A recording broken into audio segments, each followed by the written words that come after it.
பெங்களூர் அமேசானில் வேலை செய்யும் என் மகன் ஒரு நாள் திடீரென்று, அப்பா நாம எல்லோரும் குடும்பத்துடன் சிங்கப்பூருக்கு ஜாலியா ஒரு ட்ரிப் அடித்தால் என்ன என்று கேட்டான் என்று தான் சொல்ல வேண்டும்.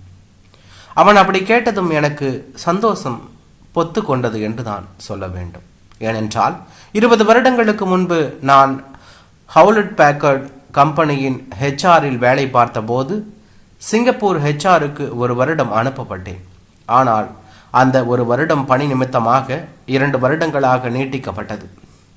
அந்த 2 வருடங்களும் நான் சொர்க்கத்தில் தான் வசித்தேன் என்றால் அது மிகையல்ல என்று தான் சொல்ல வேண்டும். அப்போது எனக்கு 40 வயது. சிங்கப்பூரின் மூளை முடுக்குகளை நன்றாக அறிமுகப்படுத்தி கொண்டேன் என்று தான் சொல்ல வேண்டும். வார இறுதிகளில் சிங்கப்பூரின் சுற்றுலா தலங்களை அடிக்கடி தரிசித்தேன். 2 முறைகள் காரில் மலேசியாவும் 1 முறை இந்தோனேஷியாவும் சென்று வந்தேன் என்று தான் சொல்ல வேண்டும். சிங்கப்பூரில் இருந்த அந்த 2 வருடங்களும் நான் மிகவும் நேசித்த ஒரு இடம் லிட்டில் இந்தியாவில் சரங்குன் ரோடில் இருக்கும் கோமள விலாஸ். அங்குதான் தமிழனான எனக்கு நம்ம ஊர் ருசியில் டிஃபன், காபி, சாப்பாடு என்று விதவிதமாக கிடைத்தது. அவைகளை ரசித்து சாப்பிட்டேன். உறவினர்கள், நண்பர்கள் என்று யார் வந்தாலும் உடனே அவர்களை கோமள விலாஸ் கூட்டிச் சென்று விடுவேன் என்று தான் சொல்ல வேண்டும். நாளடைவில் கோமள விலாஸின் பூரி மசால் கிழங்கிற்கும் மசால் தோசைக்கும் வாயில் மணக்கும் காஃபிக்கும் வக்கணையான சாப்பாட்டிற்கும் நான் சொக்கி போனேன் என்று தான் சொல்ல வேண்டும். 20 வருடங்களுக்கு முன்பு ஒரு சிங்கப்பூர் டாலர் கிட்டத்தட்ட 30 ரூபாய். எனவே ஒவ்வொரு டாலர் செலவழிக்கும் போதும் அதை இந்திய கணக்கில் ஒப்பிட்டு பார்த்து முதல் சில மாதங்கள் மலைத்து போய் நின்றேன் என்று தான் சொல்ல வேண்டும். அப்புறம்தான் அதிலிருந்து மீண்டு வந்தேன். கோமள விலாஸில் மிக தரமான உணவுகள் மிக நியாயமான விலைகளில் விற்கப்பட்டன. அதனால் அங்கு எப்போதும் கூட்டம் அம்மியது. கோமள விலாஸ் கல்லாப்பெட்டியில் அப்போது 60 வயது மதிக்கத்தக்க ஒரு அம்மாள் உட்கார்ந்திருப்பார். சிவந்த நிறத்தில், எப்போதும் நெற்றியில் பெரிய குங்கும பொட்டுடன் சாந்தமான முகத்தில் காட்சியளிப்பார். அவர்தான் அந்த ஹோட்டலின் ஓனர் கோமளம் என்பதை விசாரித்து தெரிந்து கொண்டேன் என்று தான் சொல்ல வேண்டும். ஒவ்வொரு முறை கோமள விலாஸில் சாப்பிட போகும் போதும் மரியாதை நிமித்தமாக அந்த அம்மாளை பார்த்து நான் புன்னகைப்பேன். அவரும் பதிலுக்கு பாசமாக ஒரு புன்னகையை வீசுவார். 2 வருடங்களாக எங்களுக்குள் இந்த புன்னகை மரியாதை தொடர்ந்தது என்றுதான் சொல்ல வேண்டும். சிங்கப்பூரில் ஹெச்ஆர் பணி முடிந்ததும் பெங்களூருவுக்கு என்னை திருப்பி அனுப்பிவிட்டார்கள். அதனால் சிங்கப்பூரையும் கோமள விலாசையும் மிகவும் வேதனையோடு பிரிந்தேன். பிரிய முன்பு கடைசி நாள் கோமள விலாஸில் சாப்பிட்ட போது அந்த அம்மாளிடம் இந்தியா திரும்புவதாக சொல்லி நான் விடை பெற்று கொண்டேன் என்று தான் சொல்ல வேண்டும். அப்போது அவரிடம், இந்த 2 வருடங்களும் உங்களின் தயவால் தரமான ருசியான உணவுகளை ரசித்து சாப்பிட்டேன். ஒரு தாயின் அன்புடன் இந்த ஹோட்டல் என்னை கவனித்து கொண்டது.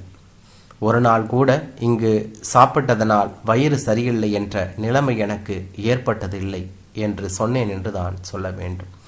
அதற்கு அந்த அம்மாள் சந்தோஷத்துடன் என்னை ஒரு தாயாக நினைத்து, எப்போது வேண்டுமானாலும் நீங்கள் இங்கு வரலாம், இது உங்கள் ஹோட்டல், அடுத்த தடவை குடும்பத்துடன் கண்டிப்பாக வாங்க என்று அன்புடன் சொன்னார். டேபிளை திறந்து ஹோட்டலின் விசிட்டிங் கார்டை எடுத்து கொடுத்தார் என்று தான் சொல்ல வேண்டும். அதன் பிறகு இந்தியாவில் நான் எந்த சிட்டியிலும் இன்று வரை கோமள விலாஸ் தரத்தினையும் ருசியினையும் பார்க்கவில்லை. கோமள விலாஸ் என் கனவில் அடிக்கடி வந்து கொண்டிருந்தது என்று தான் சொல்ல வேண்டும். என் மகன் சிங்கப்பூர் குடும்பத்துடன் போகலாம் என்றதும் நான் என்னுடைய லேப்டாப்பை திறந்து தமிழ் கூகுளில் முதலில் தேடியது கோமள விலாஸின் பெயரை தான். அந்த ஹோட்டல் நன்கு வளர்ந்து விருத்தியாகி தற்போது சிங்கப்பூரில் 3 இடங்களில் உள்ளது என்பதை கூகுளில் படித்து தெரிந்து கொண்டேன் என்று தான் சொல்ல வேண்டும். நான் என் மகனிடம் சிங்கப்பூரில் ஹோட்டலில் தங்கப்போகும் எல்லா நாட்களும் லிட்டில் இந்தியாவில் தங்கினோமானால் தினசரி நம்முடைய உணவை கோமள விலாஸில் முடித்து கொள்ளலாம் என்று சொன்னேன் என்று தான் சொல்ல வேண்டும். அவன் உடனே கோமள விலாஸ் அருகில் இருக்கும் ஆல்பர்ட் வில்லேஜ் ஸ்டார் ஹோட்டலில் 3 அறைகளை எங்களுக்காக பதிவு செய்து கொண்டான் என்று தான் சொல்ல வேண்டும். பிப்ரவரி 15 அன்று சைனீஸ் புத்தாண்டு என்பதால் நாங்கள் 14ஆம் தேதியிலிருந்து 5 நாட்கள் அந்த ஹோட்டலில் தங்க முடிவு செய்து நான், என் மனைவி, என் சம்பந்தி, அவர் மனைவி, என் மகன், மருமகள் மற்றும் பேத்தி விவா ஆகியோர் சிங்கப்பூருக்கு கிளம்பி சென்றோம் என்று தான் சொல்ல வேண்டும்.